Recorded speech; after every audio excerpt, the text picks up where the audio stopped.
van a poder producirse, ¿sí? Y justamente el aumento de estas hormonas, o la presencia de estas hormonas en mayor cantidad, generan las dos fases del endometrio, que ya las han visto en histología, la fase proliferativa o fase. ¿Qué hormona predomina aquí? Estrógeno. ¿Quién predomina aquí en la fase secretora? La progesterona. Como truco nunca puede haber dos pros juntas. Proliferativa no puede estar con progesterona. Entonces proliferativa siempre está con estrógeno.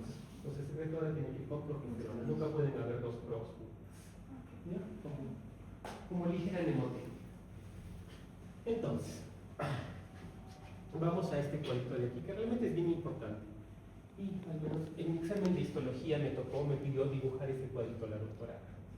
Esquematice los cambios a nivel folicular, a nivel hormonal y a nivel endometrial. Uno recuerda.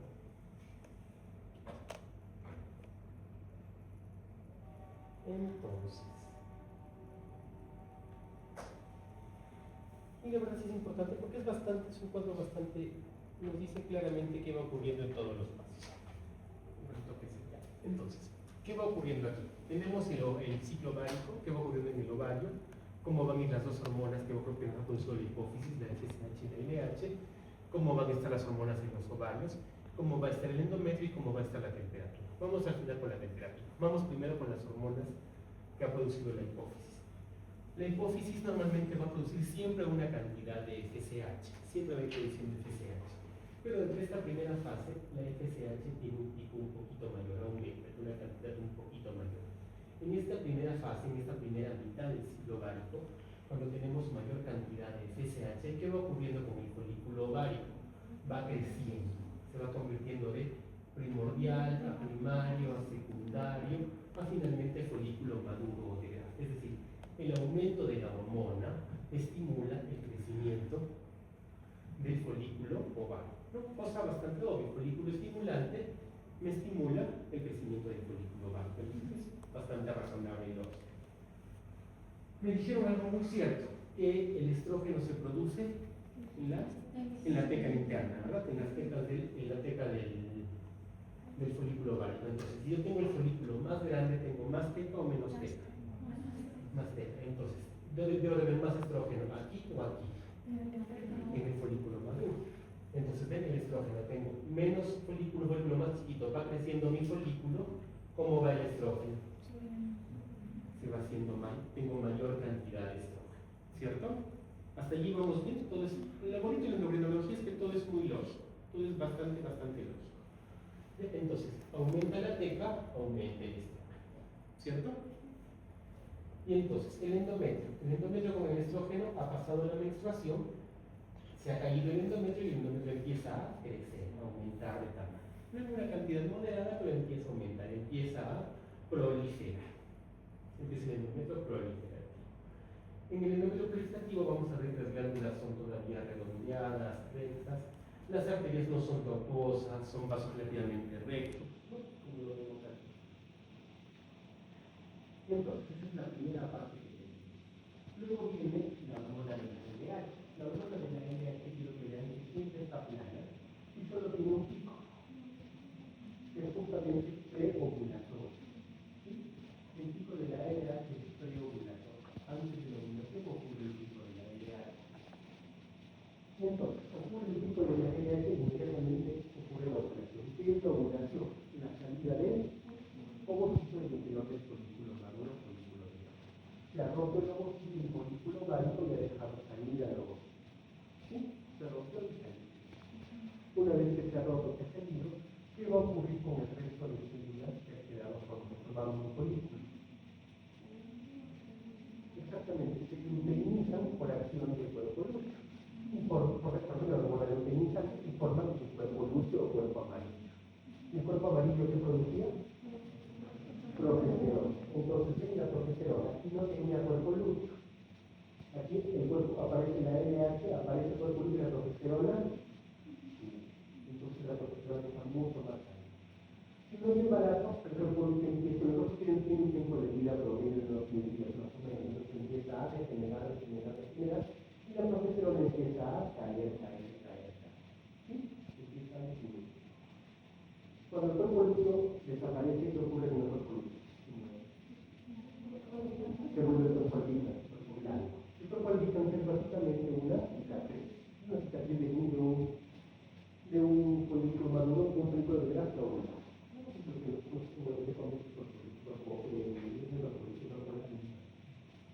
Entonces, la progesterona aumentó cuando había cuerpo lúcido y luego se cayó porque no hubo embarazo, no hubo gestación. Durante el tiempo que hubo progesterona, ¿qué pasó con el endometrio? El endometrio aumentó de tamaño, las glándulas eran de luz estroniada, irregular, las arterias eran dilatadas. ¿Por qué? Porque ese endometrio estaba preparado y listo para la implantación de un óvulo fecundado. ¿Sí? Así que ya ocurrió la implantación. Como no hubo implantación, ¿qué pasó con el endometrio? No hay más progesterona, no hay gonadotropinas, entonces los hormonas que lo mantengan vivo, ¿ya? Porque el cuerpo lúteo se va a morir, pero luego lo que es la placenta o las células del trofoblasto van a mantener el endometrio grande. ¿Ya? Si es que llega a haber implantación, si es que hay fecundación. Pero como no ha habido, entonces el endometrio se cae y ocurre la fase menstrual. El endometrio menstrual. La siguiente fase. ¿Hasta allí todo bien? Entonces, tenemos una más, tenemos el cuadro de la temperatura corporal. En el cuadro de la temperatura, ¿qué ocurre? Cuando hay el pico de LH, ven que siempre la temperatura está a 36 punto algo, 36.2, 36.3, y ocurre el pico de LH y se eleva medio grado aproximadamente, un poquito más, medio grado, entre medio grado, 0.5, 0.8 más o menos, pero 0.5 en promedio. Se eleva medio grado la temperatura y se mantiene elevada mientras la progesterona está elevada. Luego vuelve a caer. ¿Esto para qué nos sirve? Cuando las parejas están intentando tener hijos, están intentando tener hijos y a veces no lo consiguen, lo primero que se hace, o uno de los primeros métodos es que no hay ninguna dificultad o no hay problemas de fertilidad, o sea, ¿no? Lo primero que se hace es indicarles la temperatura, la temperatura básica. Es decir, la mujer tiene que tomarse la temperatura todos los días, apenas se despierta. Apenas se despierta, lo primero que hace antes de lavarse la boca, enjuagarse, escupir, levantarse, lo que sea, lo primero que hace al tomar conciencia es termómetro a la boca. Y todos los días tiene una temperatura de 36.2, 36.3, 36.1, 36 y tantos. Y de pronto un día, 36.8. ¿Qué significa? Que ese día la LH se ha elevado y que ese día es el día de la ovulación. Entonces es el día que deben intentar concebir. Ese es el día de mayor fertilidad. Entonces para eso nos sirve este cuadrito de la temperatura corporal. Para eso, esa es la idea de este cuadrito. Entonces, con este breve recuerdo fisiológico, nos recordamos cuánto dura este ciclo. 28 días. El promedio de la ovulación ocurre en el día 14. Evidentemente no siempre dura 28, a veces dura 30, 24, hasta 32 en promedio, pero digamos que el ciclo clásico perfecto son 28 días, ¿no? Siempre sus pacientes, amistades que consulten, preguntarles cuánto dura su ciclo. Cuando hagamos el seminario de métodos anticonceptivos y hablemos del método del ritmo, y vamos a conversar de justamente cuáles son los días seguros, cuáles no son los días seguros, y justamente el método del ritmo se basa en el día de la ovulación. ¿Ya? En este caso, en los anticonceptivos, a diferencia de que aquí buscamos qué día se debe tener relaciones sexuales para concebir, en la anticoncepción es al revés, buscamos qué días no se deben tener relaciones sexuales, justamente escapando a la ovulación. ¿Ya? Con días más, días menos por la viabilidad del espermatozoide. Entonces, sobre el aparato reproductor femenino, tenemos, ya lo conocen, ovarios, trompas, útero, vagina, y los genitales están conformados por la vulva y por la vulva, básicamente. En el ovario, el ovario está formado por los folículos ováricos. Todos los folículos pueden ser primordiales, primarios, secundarios, o el folículo maduro o de grado. En el caso de esta lámina, de esta imagen, o de las láminas que puedan ver, el problema de estas láminas es que no van a encontrar ningún folículo maduro de grado completo, ¿ya? Pero van a encontrar más de uno. ¿Por qué van a encontrar más de uno? Porque láminas no corresponden a láminas de humano, no es un ovario humano, es un ovario de animalito, de un conejo probablemente. Entonces, los conejos no tienen una sola cría por gestación.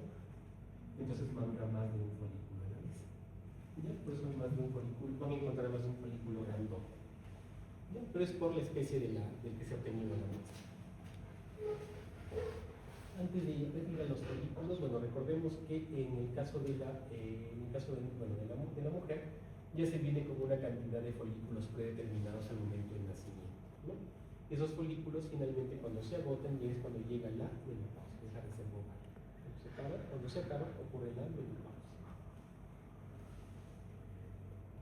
Y justamente cuando ocurre la menopausia va a dejar, como no hay folículos ováricos, deja de haber. Si no hay teca, si no hay cuerpo lúteo, por eso ocurren todos los cambios hormonales. Entonces, vamos con los folículos. Tenemos primero el folículo primordial. Antes de eso, ¿qué es un folículo? Como siempre lo veo por células moleculares.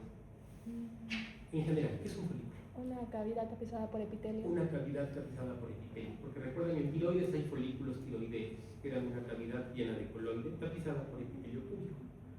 Entonces, cualquier cavidad, entonces acá tenemos un folículo primordial ovárico, que en este caso es un folículo primordial, es una cavidad en la cual encontramos un ovocito. Acá tenemos al ovocito rodeado por epitelio. Y el epitelio es en este caso plano, simple plano. Cuando veamos una sola capa de células planas alrededor, estamos hablando de un folículo primordial. Acá tengo mi ovocito y observan la capa de células planas sin problemas. ¿Sí? Entonces tenemos un grupo de folículos primordiales. Estos van a ir creciendo y van a convertirse en folículos primarios. El folículo primario ya tiene un epitelio cúbico. Puede tener una sola capa de células cúbicas o varias capas de células cúbicas. Cuando tiene una sola capa se le conoce como folículo primario unilaminar, cuando tiene varias capas como multilaminar. ¿Ya? Igual tenemos acá la cavidad con este lobocito, y acá tenemos acá dos capas de células cúbicas, dos o tres capas. Acá tenemos también dos o tres capas de células cúbicas. Entonces ahí tenemos el folículo primario. Acá tengo el folículo secundario. En el folículo secundario ya se genera más de una cavidad en el interior. Hasta ahora solo habíamos visto en el folículo primordial y primario una sola cavidad, ¿no? O sea, una cavidad donde estaba el ovocito, no había otra cosa. En el folículo secundario tengo adicionalmente una cavidad más, que es el antro folicular. Y el antro folicular está llena de un líquido que se le conoce como el licor folicular o el líquido folicular. Ya, aprovechando que ya se ha medio tabicado, podemos observar algunos elementos del ovocito, el folículo.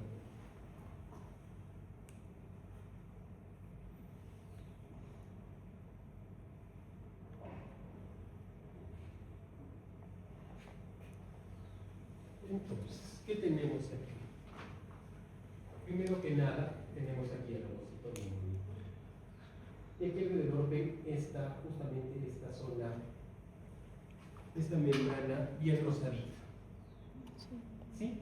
¿Esta membrana qué cosa es? La zona pelúcida. ¿Qué función cumple la zona pelúcida?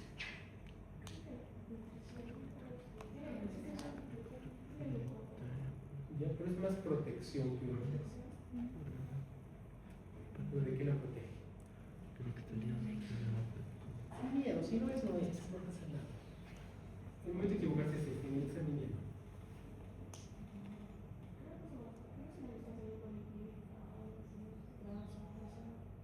Ya, pero ¿para qué sí?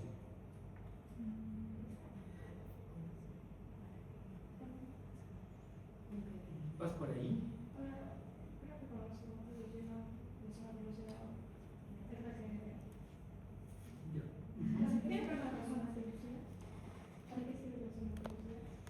Para la instrumentación, para que el espermatozoide tiene una capucha, para que entre las macrozoides para que permite que entre solo uno. Entonces una vez que entra, ya la zona pelúcida cambia su configuración y ya no entra más. Entonces ingresa solo uno. solo un espermatozoide al ovocito, solo debe entrar uno. Además que permite el reconocimiento de la especie. Entonces no deberían ir espermatozoides que no correspondan a la misma especie del óvulo.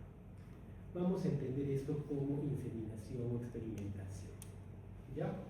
Por eso es que si digamos inseminamos un óvulo con el espermatozoide de otra especie no va a permitir el ingreso aquí en la zona pelúcida. ¿Ya? Además de ello, la zona pelúcida tiene una función importante. Una vez que ingresa el espermatozoide al ovocito, empiezan a reproducirse, ¿no? Se empieza a formar se juntan, se forman la mola, se dividen en 2, 4, 8, se empieza a formar el embrioblasto, lo que vamos a ver las siguientes semanas. ¿Ya? Entonces, ¿qué ocurre con el ovocito? Empieza a viajar hacia la trompa. No empieza a bajar de la trompa, empieza a viajar hacia la primera porción del útero. ¿Qué ocurre aquí? La zona pelúcida contiene al óvulo fecundado, contiene el primer embrioblasto, ¿no? El primer embrioncito. ¿Qué ocurre si la zona pelúcida se degrada antes de tiempo? El embrioblasto se debe implantar donde se libere. Entonces, si se libera antes de tiempo, ¿dónde se debe implantar? En la trompa, exactamente. Entonces, eso sería un embarazo ectópico. Realmente un embarazo ectópico es un embarazo que ocurre en cualquier lugar que sea fuera del endometrio, ¿ya? O sea, fuera del lugar. ¿Qué ocurre si la zona pelúcida no se libera cuando llega al endometrio? Sigue rodeando al óvulo fecundado, no se va a implantar.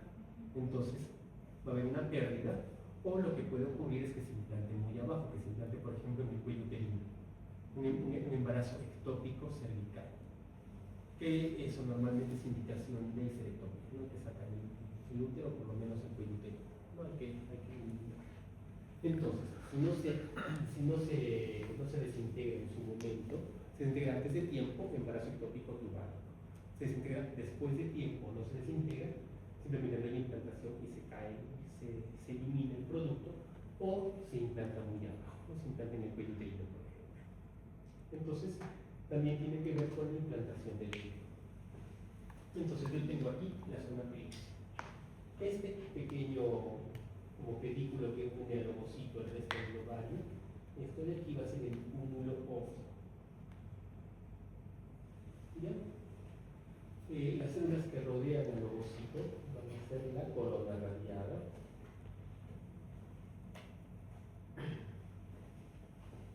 las células que quedan en él, las células que van a quedar allí rodeando rodeando el folículo ovárico van a ser las células de la granulosa.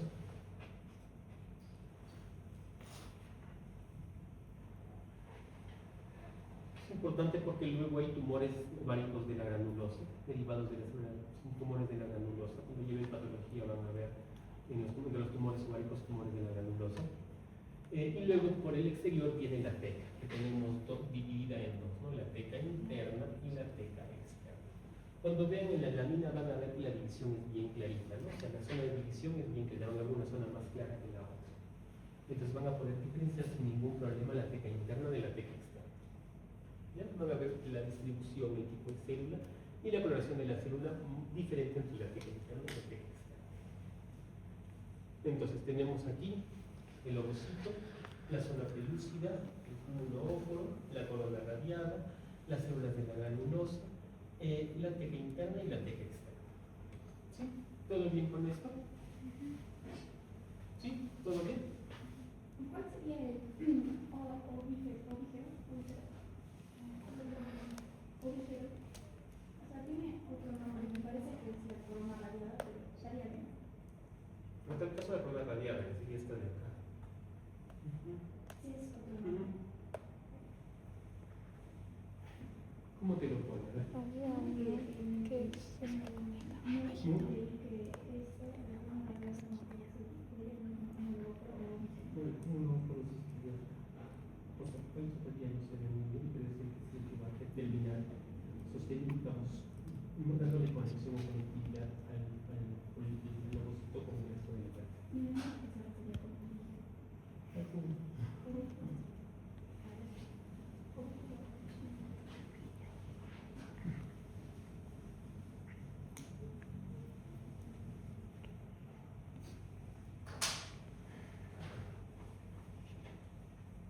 Eso con respecto al ovario. Oye, y el folículo maduro de Graf. Cuando vean el folículo, bueno, el folículo maduro de Graf, normalmente el folículo secundario puede tener más de un antro folicular, 2, 3 antros foliculares. El folículo maduro de Graf tiene solo un antro folicular grande, todos se han fusionado y se han convertido solo en uno. ¿Ya? Y siempre el ovocito va a estar lateralizado y pegadito al extremo, listo para eclosionar. Es un folículo muy grande.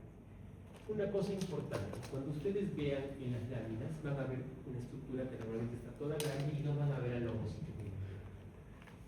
¿Por qué? Recuerden que están viendo una estructura tridimensional, o sea, una pelotita. ¿Ya?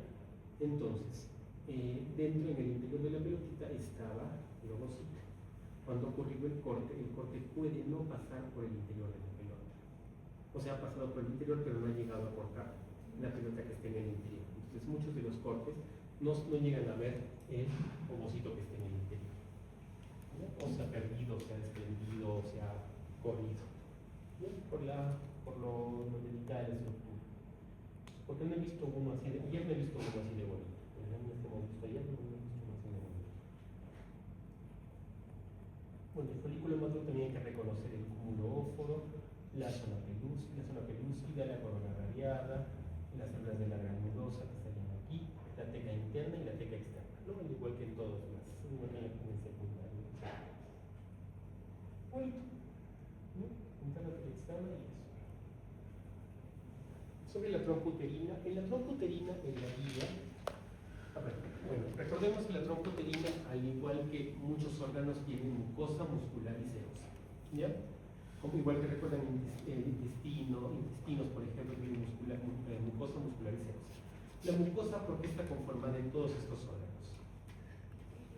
Epitelio y lámina, exactamente. Entonces, igualito aquí, la mucosa va a ser esta porción interna de acá que está conformada tapizada por epitelio y en el interior tiene lámina propia. ¿Ya? Luego vamos a tener la capa muscular, que es capa de músculo liso. También tiene una capa de muscular interna y externa. Aquí la capa muscular es muy delgadita, o sea, no es una capa muscular grande como la del intestino que nos permitía ver francamente las fibras en direcciones opuestas con el plexo y la porción intermedia, con las fibras musculares, las fibras nerviosas entre las capas. Entonces, diferenciar las fibras internas y externas a veces es bastante complicado, ¿ya? Porque la capa es muy delgadita, ahora que lo vean es bastante delgadita. Si no lo pueden diferenciar, no hay problema, simplemente lo dejamos como capa muscular. ¿Ya? La capa muscular es tejido muscular liso. ¿Ya? Es capa muscular lisa. Y luego viene la serosa, que va a ser la serosa básicamente. La serosa que es tejido fibroconectivo. ¿Ya? Estaría aquí por fuera, es tejido conectivo con vasitos sanguíneos, con abundantes vasitos sanguíneos.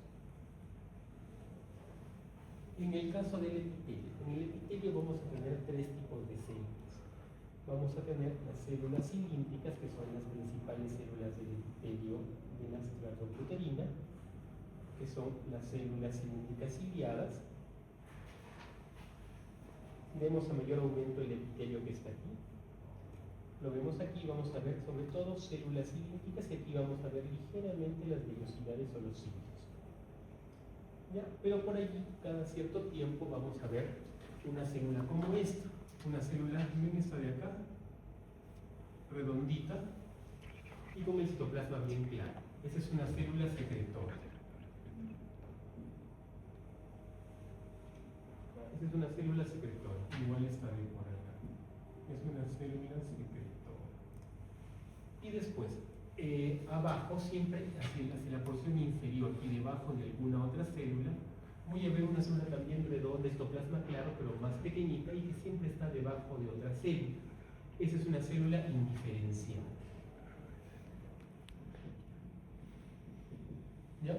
Esas son las tres células que tenemos que ubicar. La célula cilíndrica, que son, bueno, por ejemplo, acá tengo una célula cilíndrica. Acá también, ¿no? Veo un montón, veo otras células cilíndricas también, todas son cilíndricas. Pero tengo por ahí células secretoras, siempre redondita y con el citoplasma blanquito clarito. Y las células indiferenciadas también es redondita con el citoplasma blanco, pero se encuentra hacia abajo, siempre debajo de otra célula. ¿Ya?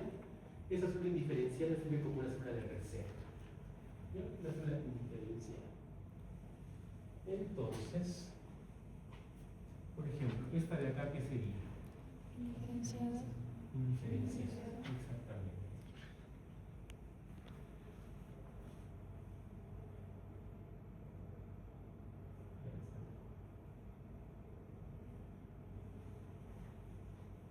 Sí, entonces están claras las tres células, se ve territorio indiferenciado ahí. Por ejemplo, todas acá son cilíndricas. Van a encontrarlas indistintamente. La gran mayoría son cilíndricas, pero por ahí van a haber indiferenciadas, secretoras y entre ellas. A veces van a haber dos secretoras juntas, o dos diferenciadas una muy cerquita a la otra. Entonces, es parte de. No hay una regla porcentual ni nada, van a estar por ahí esparcidas.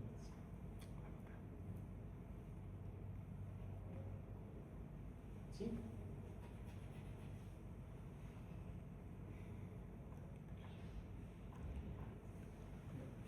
El útero también, bueno, anatómicamente tiene tres porciones: el fondo uterino, el cuerpo uterino y el cuello uterino. Va a tener también tres capas, pero también va a funcionar igual, va a funcionar como mucosa muscular y serosa. La mucosa es el endometrio, donde tengo el epitelio, que son mis glandulitas con la lámina propia, que es el estroma. Tengo el miometrio, que es la capa muscular, y tengo el perimetrio, que es la serosa.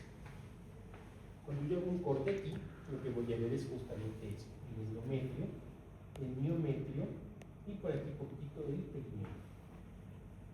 El miometrio es una capa bastante grande e importante de músculo liso. Es importante, ¿por qué? Porque nos ayuda durante el embarazo, se distiende para poder, se relaja para poder contener al feto, y durante el parto se contrae para poder empujarlo en el trabajo de parto. Hacer el trabajo de parto.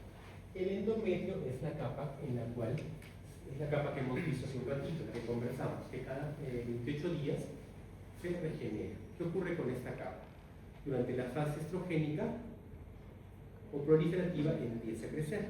Durante la fase secretora o fase progestacional crece mucho más, se pone más tortuosa, más irregular, y se prepara para la implantación del embrión.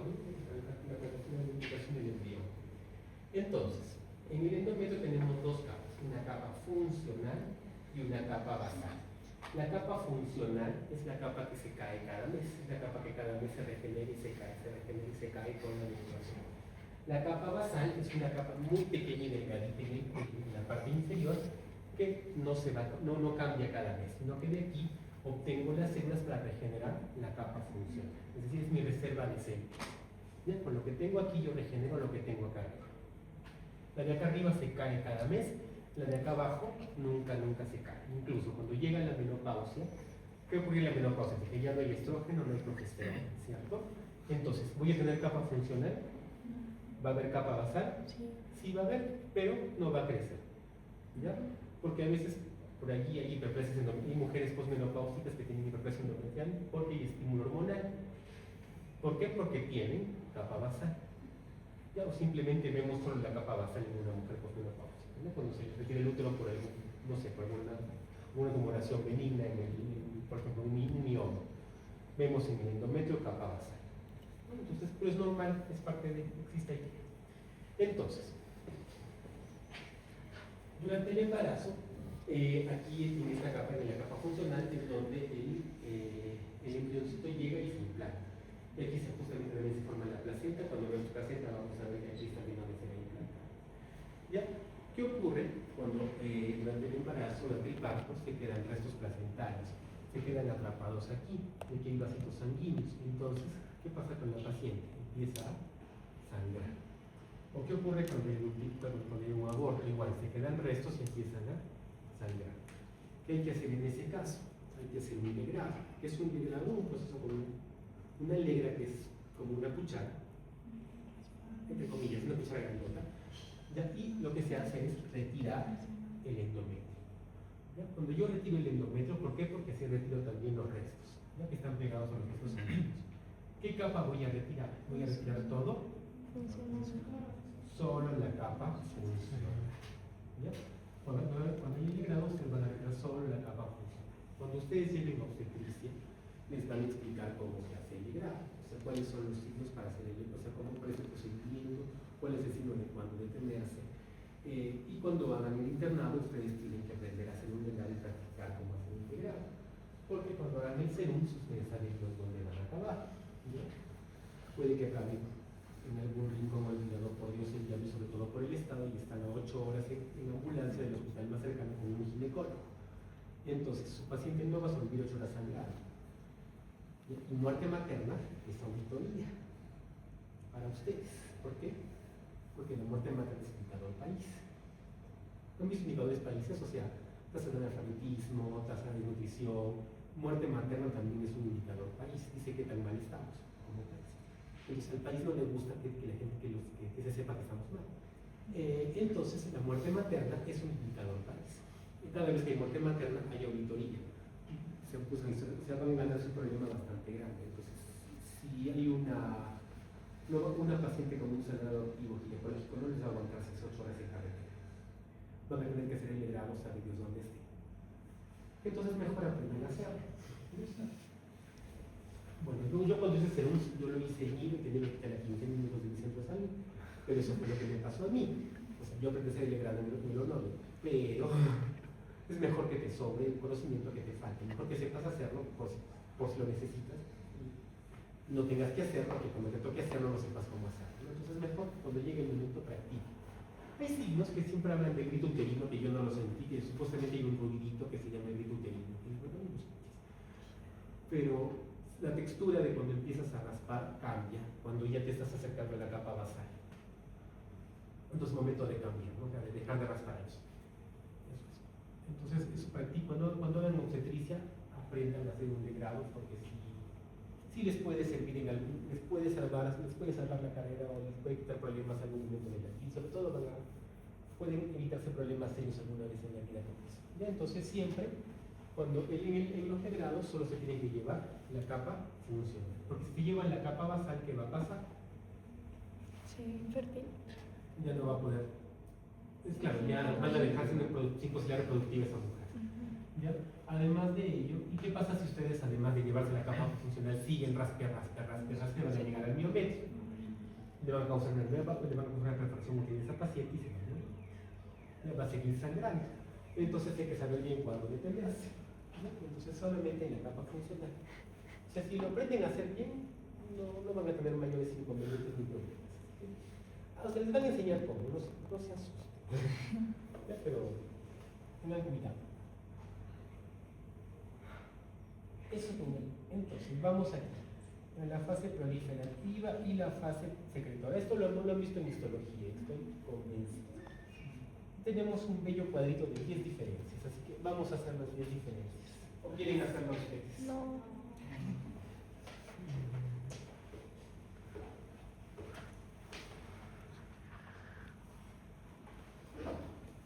Vamos a hacerla con las láminas porque me parecen más bonitas que las otras.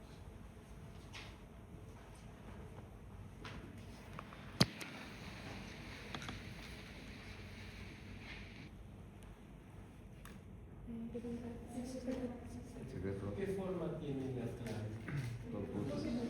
Tienen una luz irregular o gestonia, ¿verdad? Y ahora vamos a ver el otro ejemplo.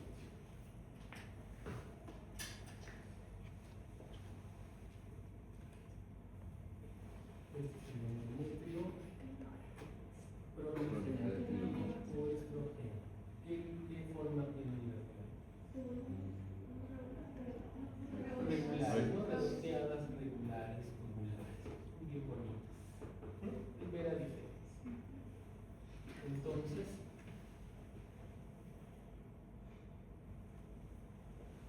fase proliferativa, glándulas de luz redondeada, tubular, regular. Fase secretora, glándulas de luz distorsionada. Muy bien. Vamos.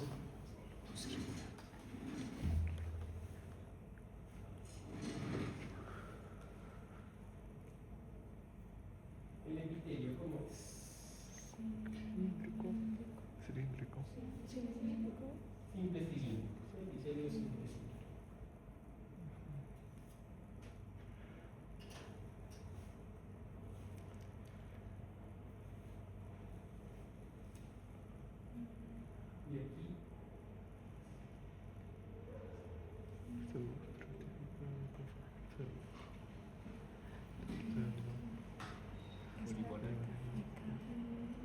Es un epitelio cúbico alto.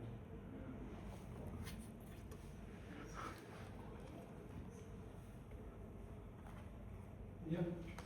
Cúbico alto, cilíndrico bajo, como quieran decir. Pero entonces tengo el epitelio el epitelio en la fase secretora es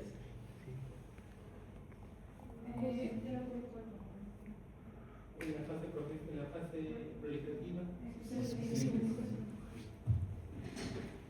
Vamos con esto. El espacio entre las glándulas. Vean aquí.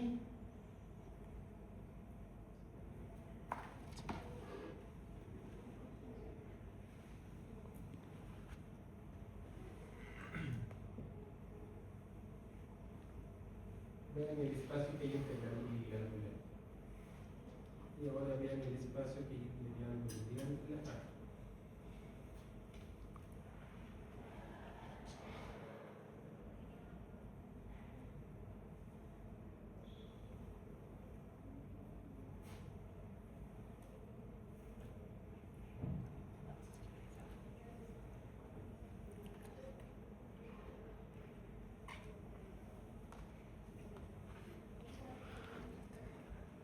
¿Dónde hay más espacio? En el proliferativo hay más espacio entre los dos. ¿Dónde estamos? ¿Cómo está la cantidad de células? Vean la cantidad de células que hay en el estroma. ¿Bien?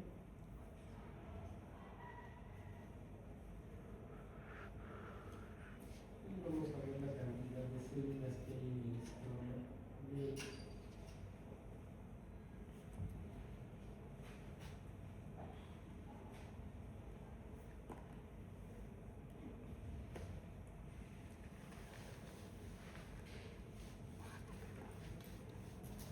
¿dónde ven mayor solubilidad estromal?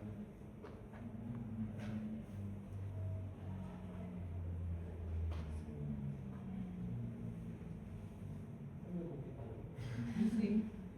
Hay más solubilidad estromal aquí, en el secretor. No se interesa mucho, pero hay más en el secretor.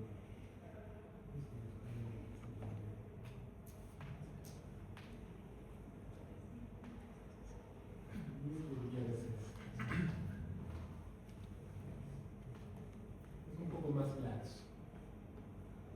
O sea, hay más espacio y es un poco más laxo, por eso se ven unas cosas un poquito más dispersas. En cambio, en el otro, pues como está más compactito, se ven más células pegadas. Entonces, ¿cuántas diferencias vamos? 4. Vamos en la forma de la glándula, el epitelio, la cantidad de estroma, el espacio y las diferentes formas, ¿cierto? Vamos con los vasos sanguíneos.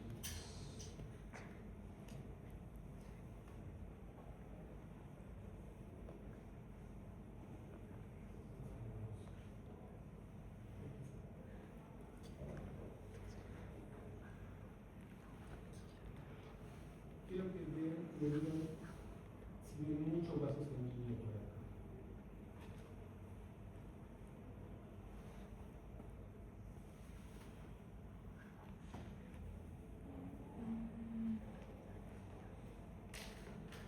Y ahora que lo han visto, vamos a ver.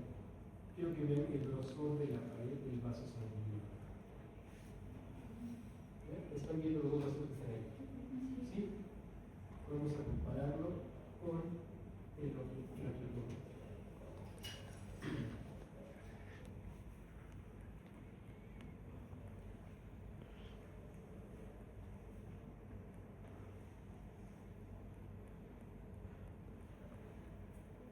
Entonces, primero, miren que hay mayor cantidad de matías en los vasos sanguíneos.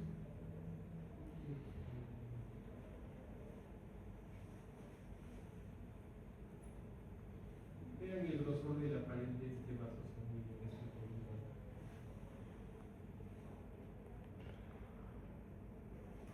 Normalmente, recuerdan, bueno, aquí en el esquema no lo vamos a ver también, como en el esquema mejor dicho. Recuerdan que las arterias son espiraladas, en cambio en la fase proliferativas son más rectas. Entonces, hay una diferencia. Los vasos sanguíneos son rectos, los vasos sanguíneos son espiralados.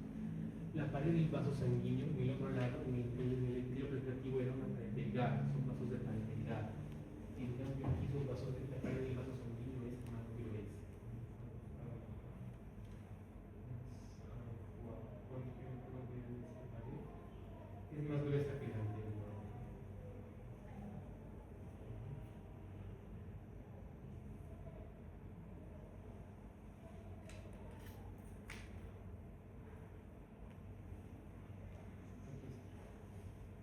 Hay mayor cantidad de vasos y también vean el grosor de la pared del vaso sanguíneo.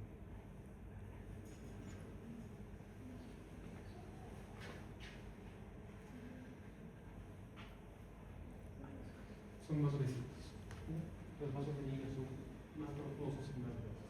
Entonces, en la forma de los vasos sanguíneos, las arterias son espiraladas en la fase secretora y son más rectas en la fase proliferativa. En el grosor de la pared son de mayor grosor o menor calibre en la fase secretora y en el grosor de pared en la fase sófila. Otra diferencia importante que no se va a notar muy bien es el grosor del endometrio. ¿Cuánto mide un endometrio proliferativo y cuánto mide un endometrio? Más o menos 2 y 4, hasta 6 puede ser. El endometrio secretor es más grueso. Puede medir unos 4 o 6 milímetros, un endometrio proliferativo entre 1 a 3. Así es más gruesito, es más grande.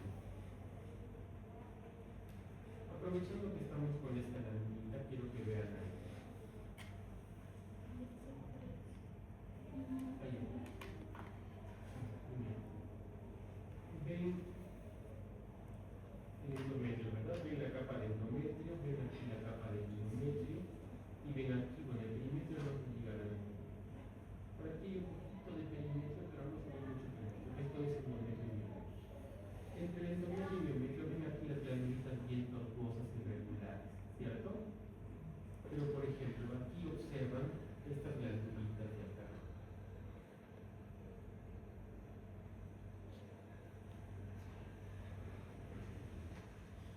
Entre tanta glándula toda tortuosa y irregular, ven esta filita que es mucho más chiquita. Son glándulas más chiquitas.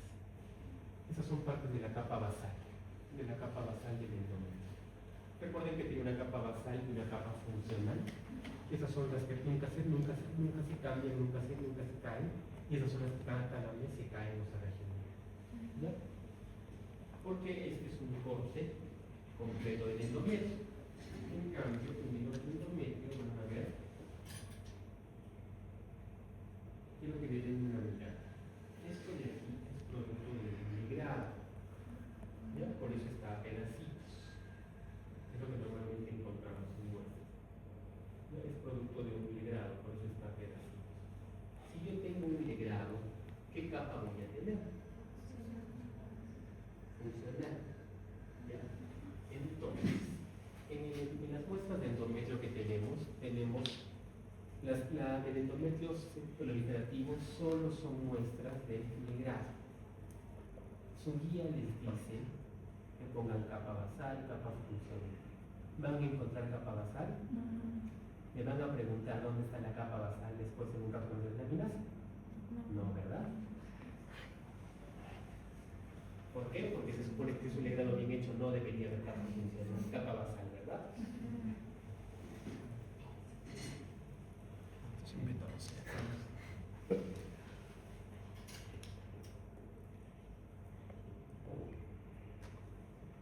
Dentro de la glándula de secreción,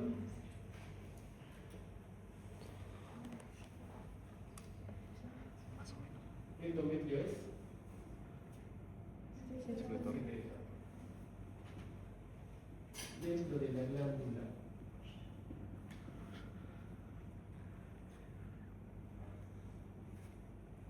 de secreción,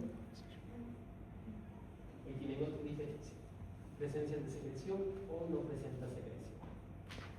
¿Quién presenta secreción? La fase secretora. No presenta secreción.